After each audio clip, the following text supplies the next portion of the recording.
I need to say a couple of things before we start the review. First, I have been given a review copy of the game itself by the developer, XXArabongXX on Twitter, by the way, you can follow him. Just to be clear, this is not going to affect my overall view or score or anything about the game.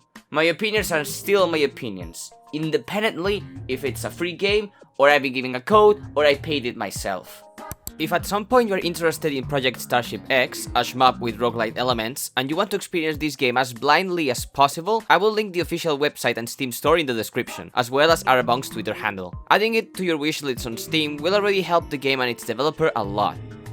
One last thing, and this is very important to listen, and I'm dead serious. The gameplay footage you're going to see has been desaturated like this.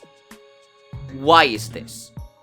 This game is seizure-inducing. It has a lot of flashing lights and a lot of color. So, to mitigate the issue without affecting a lot the overall presentation of the game, I've decided to desaturate the game. I could have used the night filter that the game has, which just makes a night filter and mutes the colors, but it wouldn't look good at all for a review. It doesn't look good. So I decided to just desaturate the colors. So just to be clear, the footage you're going to see doesn't represent visually how the game really is. Okay? Now, onto the video.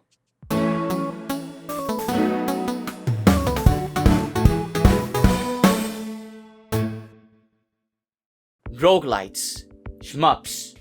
I like both genres, but I wish there was a game that got both at the same time.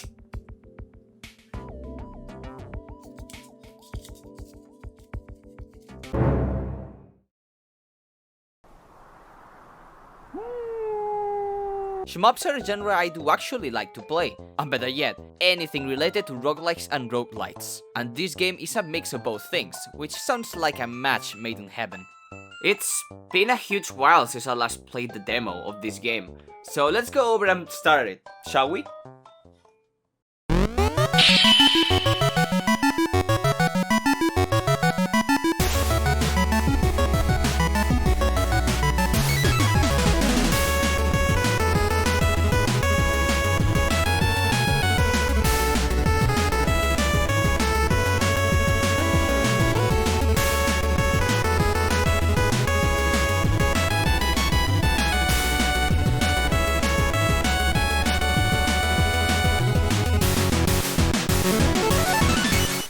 We're already going hard with the music, eh? If this is just the beginning, I cannot imagine what comes next. Like unlockables, which there's a sizable amount, there's also characters, bosses, stage thieves, more. A lot more. Well, the game is open now. What do we have here? Play, leaderboard, guide, soundtrack, settings, and quit. Let's focus only on settings since everything else is self-explanatory. This game is seizure-inducing, so I expect it to have some measures to reduce it. And it does. You can add a night filter, change the aspect ratio to pixel perfect or full screen, and add a TV filter. Good stuff. I am glad that these accessibility options are here, although there's no colorblind options knowing how colorful this game can get. Well, time to play. I don't have friends, so I'll have to play alone. But if I did, because how cluttered with bullets this can get, you will lose sight of your ship a handful of times. So be careful. We need to pick a character first. Each character has different quirks. Garrett, for example, is the most balanced, and Gwen is faster with a wider range of fire. There's also 2 unlockable and 1 secret character, which by the way is OP, and the game knows it. I love every single character. The little phrase below their names, how they react when they get picked, and the reaction they make in multiple scenarios makes them even more unique besides just their stats, which in fact turns them memorable characters. I can remember all the names perfectly. I think the most memorable character of them all is Sophie. Why? Because she doesn't give a fuck. But I'll go with Garrett this time. I prefer balanced characters.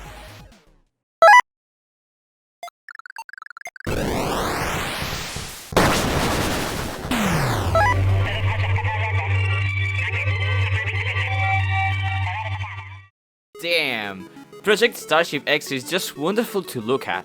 The ship designs, the objects, the enemies, everything looks so good. Especially the UI, which I think ties everything else together. It's not just a fancy UI with no actual use. The portrait moves in the opposite direction when you move, the computer in your right writes whatever happens in real time, the bottom left shows you all the bombs you have, the top right shows your stress levels, which are only valuable in super hardcore, and the left one shows you your current and max health. Sometimes developers go all their way to make sure the UI looks fancy, but fail to convey the necessary information clearly to the player in the process. But this one does a good job at conveying that info while simultaneously making sure to have a top-notch presentation. We are now in the game. Ooh, the controls are tight. They are fairly simple to grasp, although this game benefits greatly with a controller rather than traditional keyboard and mouse control. Still, if you do not have a controller, it still plays fairly well. And like I said, the controls are responsive, but without something else to spice it up, it just becomes another fancy top-down shooter. Thankfully, there's two key additions that helps both unexperienced and experienced players and adds another layer that makes controls more diverse and fun to execute. The dodge and slow mode. First goes the dodge, which is balanced. It recharges fairly fast and makes you invulnerable to shots. But what really makes this dodge mechanic balanced is the fact that you have a few more frames of invulnerability way after the dodge is done, giving you just enough to reposition yourself before actually being able to get hurt, destroying the bullets in the process. Dodges can also lock on targets if you are close to a weakened enemy, for example, which lets the game add more variety to bullet patterns and giving the dodge further use. Then there's slow mode. It's not something you can do with the press of a button, by the way, but instead a consequence of holding the shooting button, which is genius. By holding the shooting button, you'll move at a much slower pace, give you much more control for those tight situations that needs pixel-perfect movements. This is greatly amplified if you play with a controller instead, because movement gets mapped to both the D-pad and the left joystick, which lets you both move fluently and fast for more open bullet patterns, and slow and accurately with the D-pad for tight bullet patterns. That's why I play with the joystick in stages and the D-pad for bosses, and it flows really well together. And yes, the fact that it is mapped to the shoot button as well is a clever design choice, except the dodge. Yeah, I already said that the dodge itself is a great mechanic, but there's a flaw in it. When I play this game, the most comfortable position is this one. Left thumb on the D-pad or joystick, right thumb on the A button, and the right index finger on the R button. What's wrong with this, you may ask? The button placement for the dodge is the same one as for the bomb. Knowing how overwhelming and fast the gameplay is, and having to focus excessively on what you have ahead, it requires quick and sudden movements, even worse in tight situations. And this can make you click the shoulder button more than one time in succession, which means you use bombs accidentally. I see what the developer tried. The more buttons you have to press simultaneously, the more confusing it becomes. I get it. But I feel the developer didn't take into account that sometimes trying to be too smart with the controls can do the opposite reaction. And this could be fixed fairly easy, letting you map the controls to whatever you want, or at the very least, having the bomb button to the other shoulder button you don't use. Enough of the controls. Let's hop in and get started.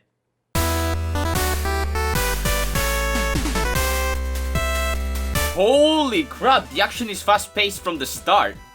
No joke, this game already expects you to have decent reflexes, but if you do not have them, it's okay.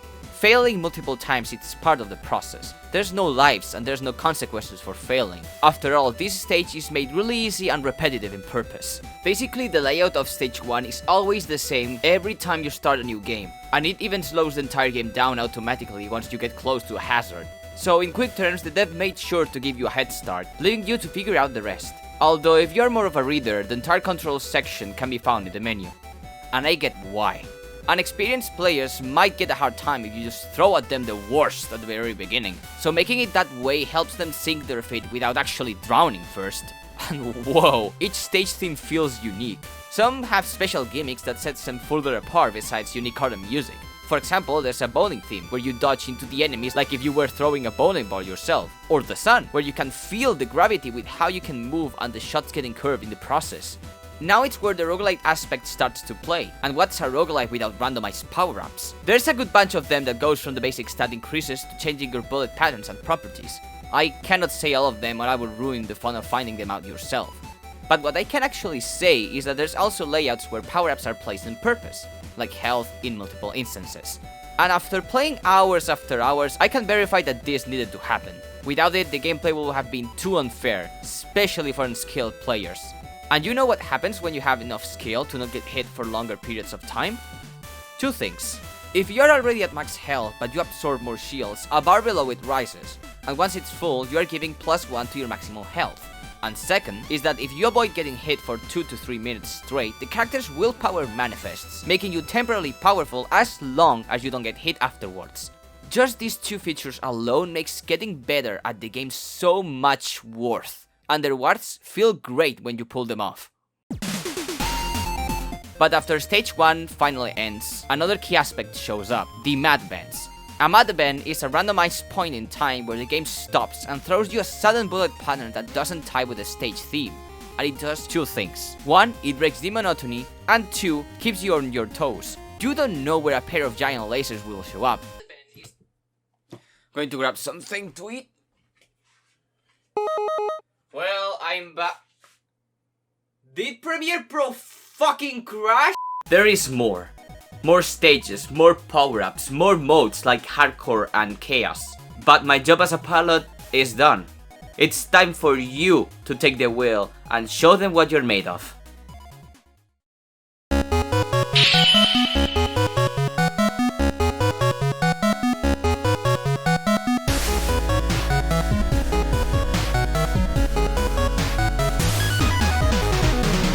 Where do I start?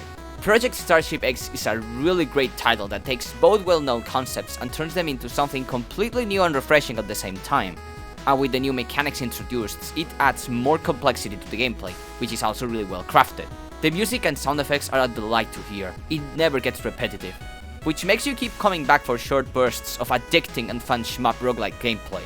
One key aspect that might get people to back off is that it expects you to have good reflexes from the start, because the difficulty gets harder quite fast, and you will die a lot. But when I died, it never felt that it was the game's fault. The very beginning is quite forgiving, and makes sure even the more inexperienced players can still have a blast with this title.